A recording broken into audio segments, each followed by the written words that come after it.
বাবা মাকে খুশি করলে স্ত্রী মন খারাপ করে, আবার স্ত্রীকে খুশি করতে গেলে বাবা মার মন খারাপ হয়। তাই বাবা মার জন্য স্ত্রীকে ত্যাগ করা লাগে। আমি কি করব একটু বলবেন? ভাই, এই প্রশ্নের উত্তর গত বছরও আমি দিয়েছি, সব সময় আমি দেই। আপনাদেরকে যারা এখানে বিবাহিত আছেন, বিদেশে আছেন, আপনারা যে কি পরিমাণ প্যারায় আছেন এটা দেশের অন্য কোনো মানুষ না বুঝলেও আমি খুব ভালো করে বুঝি। আমাদের আজহারি ভাই খুব ভালো করে বুঝবেন, কারণ আমরা দুজনই, উনি এখনো প্রবাসে আছেন আর আমি 10 বছর সৌদি আরবে প্রবাস জীবন কাটিয়ে আসছি। ভাইরা আমার, এর উত্তর খুবই সহজে আমি দিচ্ছি। মনে রাখবেন, যারা প্রবাসে আছেন অথবা দেশেই আছেন, বিয়ে করার পরে দেখা যায় বউরে খুশি করতে গেলে মা নাখোশ, আবার মারে খুশি করতে গেলে বউ নাখোশ। আপনাদের এই পরিস্থিতি থেকে বের হওয়ার জন্য কিছুটা ডিপ্লোম্যাটিক আচরণ করতে হবে, কূটনৈতিক আচরণ করতে হবে। যারা বিভিন্ন দেশে ডিপ্লোম্যাট হিসেবে থাকেন তাদের দেখবেন কথাবার্তার ভিতরে প্রচুর ফাঁক ফোকর থাকে, তারা হাতে রেখে কথা বলে। বেশিরভাগ ক্ষেত্রে এই পারিবারিক অশান্তিগুলো দূর করার মূল সমাধানটা হলো বুদ্ধিমত্তা। এর ভিতরে প্রথম যে কাজটা আপনাকে করতে হবে তা হলো, এই ডিপ্লোম্যাটিক আচরণেরও আগে যে কাজটি করতে হবে তা হলো, বেশি শেয়ানামি না করে, বেশি চালাকি না করে একটু বোকাশোকা থাকার চেষ্টা করবেন। পারিবারিক অশান্তি দূর করার সবচেয়ে সহজ এবং সবচেয়ে শর্টকাট সমাধান হলো যে একটু বেকুব বেকুব ভাব ধরে থাকবেন। জিনিসটাকে একটু ব্যাখ্যা করে বলবো। আচ্ছা, ধরেন আপনার স্ত্রী এসে আপনার মার নামে এক গাদা বদনামি করছে, তোমার মা এটা বলছে, তোমার মা ওইটা বলছে, উনি কি এটা বলতে পারে, এটা বুড়া মানুষ কিভাবে এই কথা বললো, তোমার ভাই এটা বলছে, তোমার বোনও এটা করছে, দুনিয়ার বিচার দিল বউয়ে। তখন আপনি একজন সভ্য স্বামীর মতো, ভদ্র স্বামীর মতো মনোযোগ দিয়ে সব কথা শুনবেন। অনেক স্বামী আছে বেকুবের মতো বউয়ের কথা শোনে না, বলে বুঝছি তুমি কি বলবা, হয়েছে থামো। না, খবরদার, ফুল কথা বলতে দিবেন। তার যত জেদ আছে সব ঝাড়তে দিবেন, 2-4-5 মিনিট যা লাগে বলে সে যখন হাঁপায় উঠবে, বলবে যখন কি ব্যাপার তুমি কিছু বলো না কেন, এবার আপনি তখন ফ্লোর নিয়ে এবার আপনি তাকে বলবেন যে দেখো তুমি যা বলছো আমি তো বুঝতেছি আমার রাগে সব পশম দাঁড়ায় গেছে, দেখো তোমার কষ্টে তো আমার ভেতরটা জ্বলে পড়ে ছাই হয়ে যাচ্ছে, দেখো। যেভাবে বলা দরকার বলে তাকে আগে এটা কনভিন্স করবেন যে আমি তোমাকে ইগনোর করছি না, তোমার সমস্ত কথাগুলো ক্যাচ করেছি এবং তোমার ব্যথা আমি ব্যথিত। এরপরে এবার বলবেন দেখো যদি মা না হতো,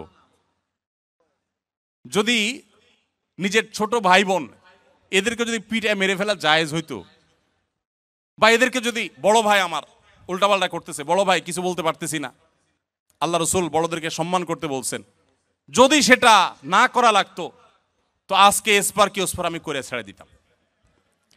এরকম 2-4টা কথা যখন বলবেন, বউ দেখবেন তার যে গিয়ারে ছিল সেখান থেকে একদম হাফ গিয়ারে চলে আসছে, এখনো কিছুটা থাকবে।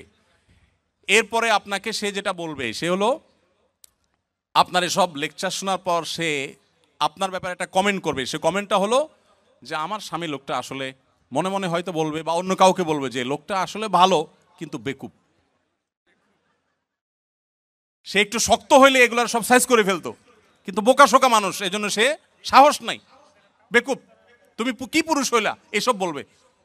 তো বললে তখন একদম বেকুব সেকুব থাকে। বাইরে বহুত পণ্ডিতি করেন কিন্তু বাসায় পণ্ডিতি করে না, সব জায়গায় পণ্ডিতি করতে যায় না, এখানে খুব বোকাশোকা থাকবেন। বুঝতে পারছে কথা? এবার আসেন মায়ের পার্ট। মা যদি আইসা বলে এই শোনে দিকে তোর সাথে কথা আছে, বলবেন মা কি বলবা বলো।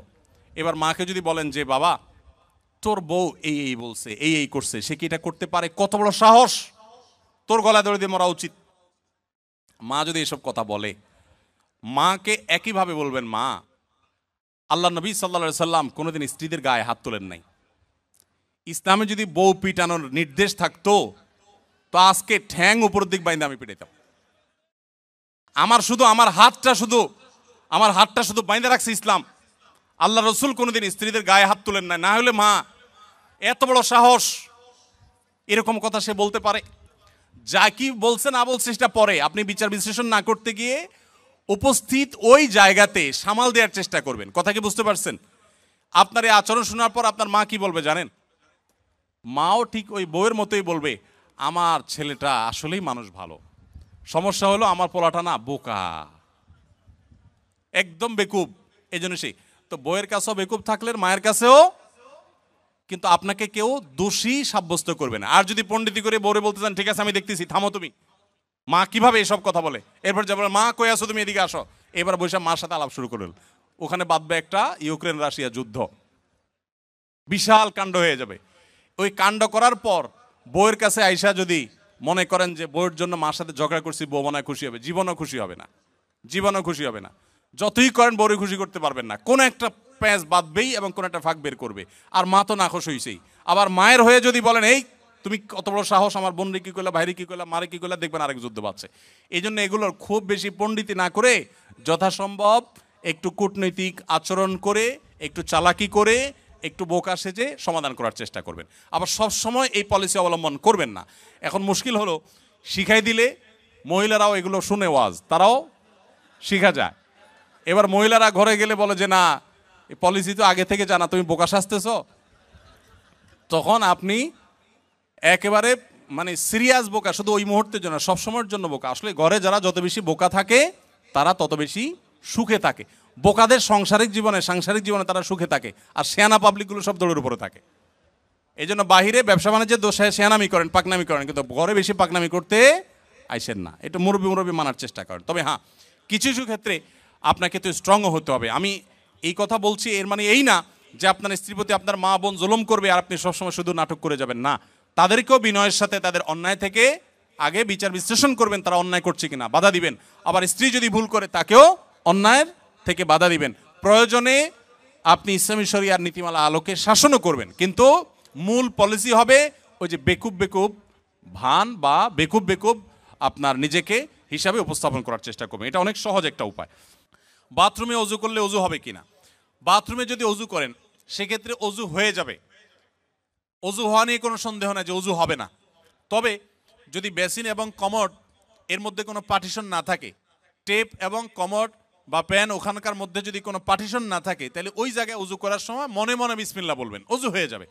তবে উত্তম হয় এই সমস্ত ক্ষেত্রে বাইরে কোনো বেসিন থাকলে সেখানে বিসমিল্লাহ বলে হাত ধুলেন, কুলি করলেন, শুরু করলেন, বাকি কাজ ভিতরে শেষ করলেন। কারণ অজুতে বিসমিল্লাহ বলতে হয় আর টয়লেটে বিসমিল্লাহ বলা নিষেধ, আল্লাহর নাম নেওয়া নিষেধ। সেজন্য আপনি বাইরে বিসমিল্লাহ বলে শুরু করে এরপর আপনি ভিতরে প্রবেশ করেন, এটা হলো সবচাইতে উত্তম এবং সেফ।